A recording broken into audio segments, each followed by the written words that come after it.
Good morning students. आज हम करेंगे पुस्तक स्पर्श पाठ 1 धूल, जिसका विषय आशय स्पष्ट करो दोहरान कार्य। आशय स्पष्ट करो में कुछ पंक्तियां हमें दी गई होती हैं जिनको हमें अपने शब्दों में स्पष्ट करके लिखना होता है। तो यहाँ पर मैं आपको इसकी पहली पंक्ति बोलूँगी, जो है फूल के ऊपर जो रेणु उसका श्रृंगार बनती है, वही धूल शिशु के मुंह पर उसकी सहज पार्थिवता को निखार देती है। यह एक पंक्ति आपको दी गई है, आपने इसे अपने शब्दों में स्पष्ट करना है। इसी को हम कहते हैं आशय स्पष्ट करो। इस पंक्ति के माध्यम से इस पंक्ति के माध्यम से लेखक कहना चाहता है कि शिशु मतलब बच्चा धूल मिट्टी से सना हुआ ही अच्छा लगता है। धूल के बिना किसी शिशु की कल्पना नहीं की जा सकती। जैसा कि पूरे धूल पाठ में मैंने आपको बताया है कि धूल के बिना व्यक्ति का जीवन संभव नहीं है।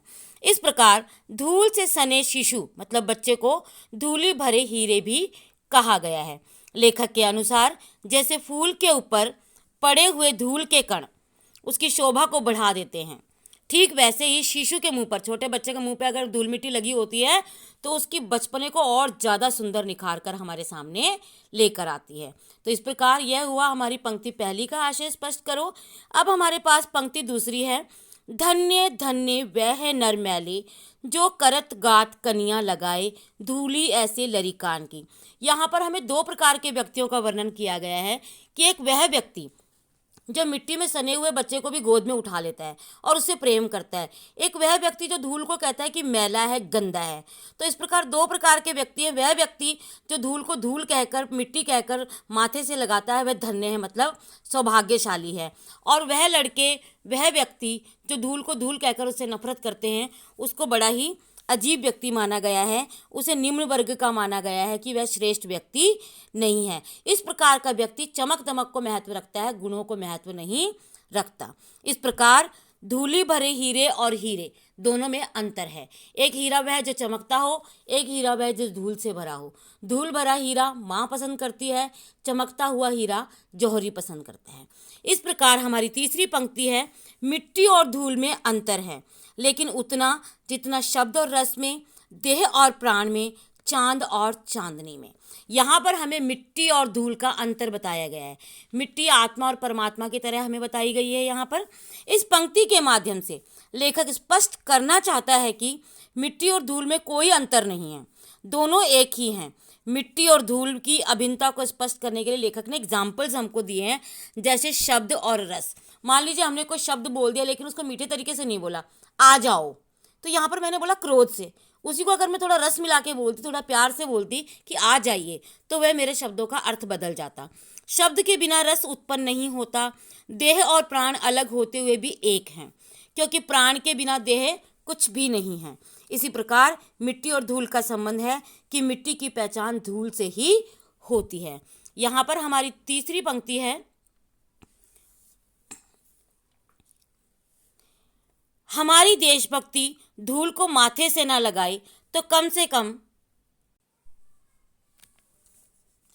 यहाँ पर हमारी चौथी पंक्ति है कि हमारी देशभक्ति धूल को भले माथे से ना लगाए, कम से कम उस पर पैर तो रखे।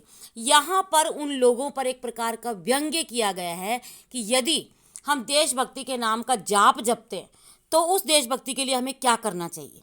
यहाँ पर लेखक कहता है कि हमारी देशभक्ति का स्तर इतना गिर गया है, अब हम लोग इतने स्वार्थी हो गए हैं कि हम अपने देश की मिट्टी को आदर देने के स्थान पर उसका तिरस्कार करते हैं, मतलब उससे नफरत करने लग जाते हैं। यार कौन अपनी जान देगा, है ना। हम अपने देश को छोड़कर विदेशों की ओर भाग रहे हैं। इसलिए लेखक कहना चाहता है कि चाहे हम अपने देश की मिट्टी के प्रति समर्पित ना हो, चाहे उसकी आज़ादी के लिए, उसकी रक्षा के लिए जान ना दें, कम से कम इसे छोड़कर विदेश की ओर तो ना भागें, अपने देश का सम्मान अपने देश में रहकर तो करें।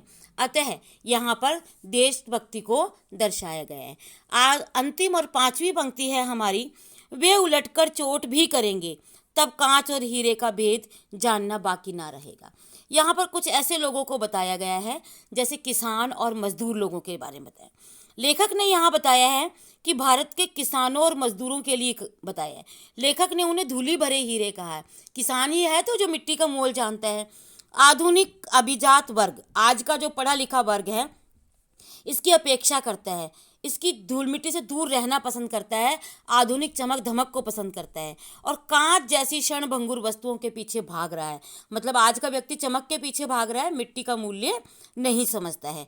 इन किसान मजदूरों की उपेक्षा करना तथा इन्हें तुच्छ मानना उचित नहीं है। अतः हमें किसान एवं मजदूरों वर्ग को महत्व देना चाहिए, क्योंकि असली मिट्टी का महत्व तो ये लोग ही जानते हैं, क्योंकि उनमें दृढ़ता, परिश्रम करने की शक्ति है। वे चमक के पीछे नहीं भागते हैं। जब वे अपनी शक्ति पहचान कर अभिजात वर्ग पर उपयोगिता सिद्ध कर देंगे तो उस समय हमें हीरे और कांच का महत्व पता लगेगा कि किस प्रकार मजबूत हीरा तो मुसीबत में भी डटा रहता है और कांच जो है एक चोट लगने पर भी टूट जाता है। अतः आज हमने किया धूल पाठ का आशय स्पष्ट करो, और उम्मीद करती हूँ आपको ये समझ आए होंगे। इसका दोहरान करें और घर पर रहें, सुरक्षित रहें।